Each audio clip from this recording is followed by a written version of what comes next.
ഇന്ന് ചർച്ച ചെയ്യുന്നത് ബാക്ക് പെയിൻ ആണ്. ആ ബാക്ക് പെയിൻ നമ്മളുടെ പേഷ്യൻസിനൊക്കെ നമ്മൾ നോക്കുമ്പോൾ ഏറ്റവും കൂടുതൽ ബാക്ക് പെയിൻ ഉള്ളത് സ്ത്രീകൾക്കാണ്. അപ്പം അതിൻ്റെ കാര്യം അവർ ഈ ബാക്ക് മസിൽസ് കൂടുതലായിട്ട് ഉപയോഗിക്കുന്നില്ല, അഥവാ ബാക്ക് മസിൽസ് സ്ട്രെങ്ത് അല്ല എന്നർത്ഥം.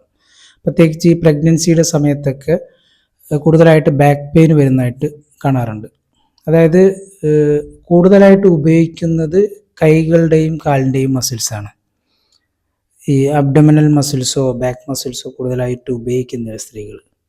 പുരുഷന്മാർ പിന്നെ ചെറിയ രീതിയിൽ എക്സസൈസും അതുപോലെ ജോലിയുടെ ഭാഗമായിട്ട് പഴയ രീതിയിൽ ചെയ്യുന്നില്ലെങ്കിലും ചെറിയ രീതിയിലൊക്കെ ചെയ്യുന്നുണ്ട്. അപ്പം അവരെ അപേക്ഷിച്ചിട്ട് കുറവാണെന്ന് മാത്രം. എന്നാലും പുരുഷന്മാരിലും ബാക്ക് പെയിൻ കാണാറുണ്ട്. അപ്പോൾ അത് ലോവർ ബാക്ക് പെയിൻ ഏറ്റവും താഴെ കാണുന്നതുണ്ട്, അതുപോലെ കുറച്ച് മുകളിലായിട്ട് കാണുന്നുണ്ട് അപ്പർ ബാക്ക് പെയിൻ. അപ്പോൾ ഇതിൻ്റെ കാരണങ്ങൾ പലതാണ്. ഒന്ന്, ഈ പുരുഷന്മാർക്കൊക്കെ കൂടുതലായിട്ട് വരുന്നത് ഒരുപാട് സമയം നിൽക്കുന്നത് കൊണ്ട് വേദന വരാറുണ്ട്. അതുപോലെ ഈ ശരിയായ രീതിയിലല്ലാതെ വെയിറ്റ് എടുക്കുന്നത്. അപ്പോൾ നമ്മൾ സാധാരണ പെട്ടെന്ന് എൻ്റെ കുനിഞ്ഞിട്ട് വെയിറ്റ് എടുക്കുന്നത്. അപ്പോൾ വെയിറ്റ് എടുക്കുന്ന പ്രശ്നമല്ല, നമ്മുടെ ബാക്ക് മസിൽസ് വീക്കായത്, അതുപോലെ അബ്ഡമിനൽ മസിൽസ് വീക്കാവുന്നതാണ് ബാക്ക് പെയിൻ ഉള്ളൊരു കാരണം. അതുപോലെ ഹൈ ഹീൽസ് ഉള്ള ചെരുപ്പ്, സ്ത്രീകൾക്കൊക്കെ ഹൈ ഹീൽസ് ഉള്ള ചെരുപ്പ് ഇടാറുണ്ട്.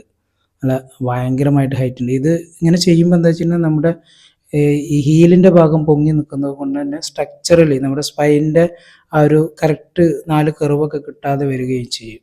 അപ്പോൾ ബാക്ക് പെയിൻ നിങ്ങൾ കാണാറുണ്ട്. ലോഡോസിസ് ഒരു കാരണമാണ്, അതായത് വയറിൻ്റെ ഭാഗം തള്ളിക്കുക. ഒരു 4 കാര്യങ്ങളാണ് നമ്മൾ പറയാൻ പോകുന്നത്. അതുപോലെ ഇതിൻ്റെ കാരണങ്ങൾ മെയിനായിട്ട് 4 കാരണങ്ങൾ. ഒന്ന്, ലോങ് ടൈം നിൽക്കുക, പുരുഷന്മാർക്കൊക്കെ അതുകൊണ്ടാണ് കാരണം. അതുപോലെ ഹൈ ഹീൽസുള്ള ചെരുപ്പ് ഇടുക. പിന്നെ നമ്മുടെ ബാക്ക് മസിൽസും അബ്ഡമിനൽ മസിൽ, നമ്മുടെ വയറിൻ്റെ ഭാഗത്തുള്ള മസിൽസ് വീക്കായിരിക്കുക, ബാക്കിലെ മസിൽസ് വീക്കായിരിക്കുക. പിന്നെ നമ്മൾ ഒരു ശരിയായ രീതിയിലല്ലാതെ വെയിറ്റ് എടുക്കുക, കുഞ്ഞിട്ടൊക്കെ വെയിറ്റ് എടുക്കുമ്പോൾ ഞാൻ പറഞ്ഞു അത് മസിൽസിൻ്റെ ഒരു വീക്ക്നെസ് കൊണ്ട് വരുന്നതാണ്. കാരണം എന്താ വെച്ചാൽ നമ്മൾ നട്ടലിലേക്ക് ഡയറക്റ്റ് വെയിറ്റ് വരും.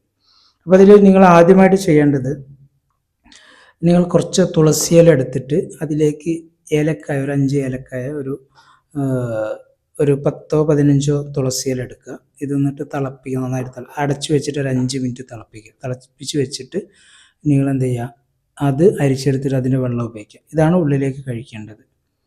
തുളസിയും അതുപോലെ ഈ ഏലക്കായൊക്കെ ഈ പെയിൻ റിലീഫിന് ഏറ്റവും നല്ലത്, അതുപോലെ നീരൊക്കെ ശരിയായിട്ട് ഒഴിഞ്ഞു പോകാൻ നല്ലതാണ്.